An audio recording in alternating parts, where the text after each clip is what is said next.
was in class. I remember everything. Like it was yesterday. You know, fifth grade in the basement. Had breakfast. It was I don't know. It was 8 something, and then the lunch lady comes talks to my teacher, and it was like science class in my homeroom. She's like, "Oh, Tony, did you hear? The World Trade Center. There was a plane that hit it. It's an accident. This, that." And I'm the one like eavesdropping here, you know, being a nosy kid, trying to find out what's going on, you know. And then she's talking, yeah, yeah, yeah, yeah. And then a few minutes later, another lunch lady comes in. She's like, Tony, Tony, Tony, we're under attack. The second, the second tower got hit. And this, that. She brought in a little portable radio, and then everything went crazy after that.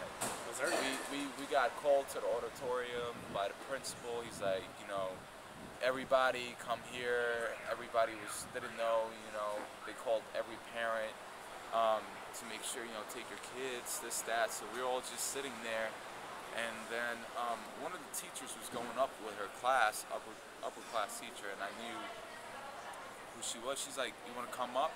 So I went up to the basically top of the building, and I saw the plane. I saw the towers fall. I saw the towers fall. They dropped, and it was crazy. That day, I came home, and everybody was just crazy. My dad came, and all this. He's like, they don't know if there was nuclear weapons on there, and I was just chaos. I was scared. And you're from Jersey City, right? Yeah, I'm from Jersey City. From my top of my roof of my house, I saw the buildings. Did you guys get out of I school see early? New York City. I got out early because my mom picked me up. A lot of students did too. But everybody was just, you know, they were trying to contact, because there's a lot of people, their parents worked at the World Trade Center. Luckily, I didn't have family there, but I had neighbors that lived in my building, and they were there, and the lady my neighbor downstairs, she was lucky. She was late that day, and she was just, you know, hanging out. Downstairs, they had cafes and stuff like that. She was hanging out, drinking coffee, and she got lucky because she was on the top floor. She got like 90th or something like that, and she got lucky that day. And okay, sorry, keep going. Yeah. But all right, 10 years later, you're 19, 20 years old. Osama bin Laden, the supposed mastermind, is dead. How do you view the incident any differently? And on top of that, are we any safer than we were in 2001? Are we safer? I don't think we're safer. We can't ever be safe. I think this is something that goes on. I think the whole world should act, because it's not just U.S. that is at threat. All of the world, you know. These are individuals who want to kill, and they take pride in it. You know, they like to see people die. They do this for whatever the reason is. You know, some say they're doing it for Allah. They do say it. They think they're going to be closer. Whatever it is, we have to act, and we can't stop everything. But by getting, you know, Osama bin Laden had, you know, this, that, we had a plan. They were trying to do something for the 10th anniversary again. And we just have to be cautious and make sure we have security at all times, and, you know, do as much as we can. The world has to, not America, the world. Because if we're the only ones acting, it's not going to help out everybody. It's just a whole world threat.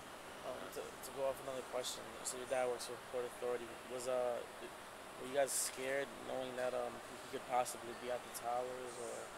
Yeah, I was. I was scared because I didn't know where he was.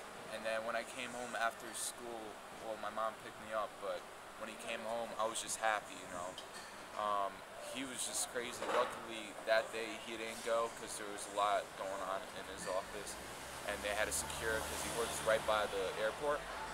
So he had to secure that spot and make sure everything was right. But plus, they have the ports, so they didn't know if something's going to come in the containers. Something could have, you know, it was just crazy. And he was just, you know, over time, 24/7. He was down there too, and the place would burn. I remember 6 months later, and it's still, debris was coming up from the ground zero. Debris, smoke. 6 months later, we would go, and it was bad. It was bad. Something like that, you know, how many people, you know, we acted, and I think we acted for the right reason. We went to war. Those people are out there. They're everywhere, but we have to go, and we gotta make sure we're safe and prevent future things. Because in '93, we didn't do much. It's possible that because we didn't do much, that's what happened. But Could you say something like, yeah, my dad works for the Port Authority, just because you kept saying he didn't go, like, but you never my actually dad, said yeah, he works for PAPD, so Port Authority Police Department, and you know, he didn't go. Is that fine? Yeah, that's good.